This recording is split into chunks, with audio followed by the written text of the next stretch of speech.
Okay अध्यक्ष महोदय, बहुत है। सबसे पहले तो मैं आपको धन्यवाद दूंगा कि आपने आज आपने मुझे क्या बोलने का अवसर दिया। बेनीवाल जी, अध्यक्ष जी, मेरे से पूर्व हमने गृह मंत्री जी को भी सुना, पूरे देश के विद्वान इस साइड से भी बोले, इधर से भी हमारे बोले, जमकर बहस हुई। लेकिन आवश्यकता तो आज है बेरोजगारी पे चर्चा की। देखिए, मैं आपको बता रहा हूँ, वो भी आपके लिए जरूरी होगा।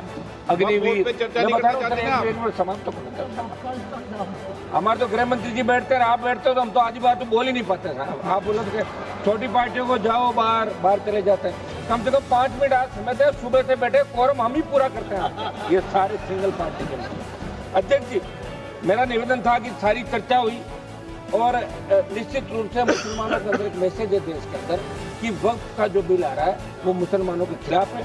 मैं आपको याद दिलाऊं अध्यक्ष महोदय कि मुस्लिम क्रांतिकारियों ने भी आज़ादी के आंदोलन में अपना योगदान दिया, जिसमें मौलाना अब्दुल कलाम आज़ाद, अशफाक उल्लाह खान, मौलाना मोहम्मद अली जोर और मौलाना हसरत मोहनी जैसे नाम शामिल है। ये सरकार जब इस प्रकार के विधेयक लेकर आए तो उनका योगदान नहीं भुलाए और ऐसा मैसेज देश के अंदर नहीं जाए, ये मेरी मांग है। अध्यक्ष जी, बिल जब आया था तो यहाँ बड़ी चर्चा हुई और गर्मा गर्मी के अंदर सरकार ने इस बात को स्वीकार किया कि बिल को जेपीसी को भेजा जाए और ये जेपीसी के अंदर चला गया। जेपीसी की खबर रोज हम पढ़ते थे कि विपक्ष के सांसद जब अपना सुझाव रखना चाहते तो उनको बोलने नहीं दिया जाता और जेपीसी के अंदर जब और सुझाव आए तो उनसे हटके खाली एक फॉर्मेलिटी की जेपीसी में भेजने की। जो सुझाव जो संशोधन चाहते थे वो इसके अंदर नहीं गए। मेरी मांग है कि आप इसके अंदर बड़ा मन रख के विचार करें गृह मंत्री जी। अभी कोई इस बिल से परमानेंट कुछ नहीं होने वाला, मुझे नहीं लगता कि इससे परमानेंट कोई सरकार अपनी बढ़ती रहेगी। और जो चीजें उस पर विशेष रूप से आप ध्यान दें। मैं आपका 1 मिनट निवेदन करूंगा साहब, ये इसमें संशोधन आपने किया। पिछले कुछ वर्षों में वक्फ बोर्ड की संपत्तियों को लेकर विभिन्न प्रकार के जो आरोप लगाए गए, लेकिन क्या समाधान उन्हीं आरोपों के खिलाफ है या कोई राजनीतिक एजेंडा है? अध्यक्ष, आज आपने हमें बोलने का अवसर दिया। अध्यक्ष जी है बोलने दो ना मुझे। गिरिराज सिंह जी, आप अपना काम कर रहे हो, मैं मेरा कर रहा हूँ। आप उधर से बोलो, मुझे भी तो बोलने दो साहब। अब की बात तो हम चुन के कैसा है, आप जानते हो सारी बातें। सदन में जब मुस्लिम समाज की बात चले तो सदन माध्यम से ये भी अवगत करा दें कि इस वक्फ विधेयक से आर्थिक, धार्मिक और सामाजिक असमानताओं का सामना जो करना पड़ रहा है, सरकार की नीतियों में बदलाव है, लेकिन मुसलमानों की शिक्षा और रोजगार में स्थिति में कोई व्यापक सुधार 70 साल में नहीं हुआ।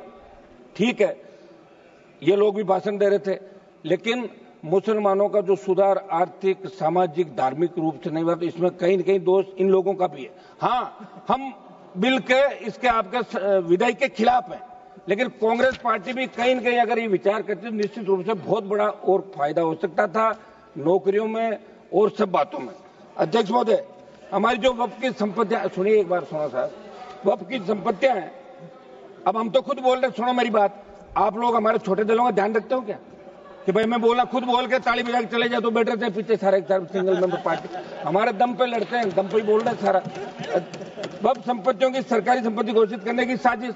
अध्यक्ष जी, मैं ये पूछना चाहता हूँ कि ये जो बिल है, इससे कहीं ये तो नहीं कि सारी जो वक्फ की संपत्तियां हैं इसमें आप अपने नॉमिनेट करके और कलेक्टर को पावर देकर सरकारी संपत्तियां तो घोषित नहीं करें? ये एक बहुत बड़ा मुद्दा इस देश के प्रत्येक व्यक्ति के मन सामाजिक ताना बाना। अध्यक्ष महोदय, इस बिल लाने के पीछे सरकार की मंशा पर सवाल निशान खड़े हो रहे हैं, क्योंकि आपकी नीतियां उद्योगपतियों के हित को देखकर बन जाती है। जैसे जमीन को धार्मिक और सामाजिक कल्याण के लिए संरक्षित किया गया था, उसे हड़पकर बड़े उद्योगपतियों को बांटना, मुस्लिम समुदाय के अधिकारों को चिरा जाना। एक मिनट समाप्त करो। इसलिए ये कैसे सुनिश्चित होगा कि मुस्लिम समुदाय के अधिकार का नहीं होगा?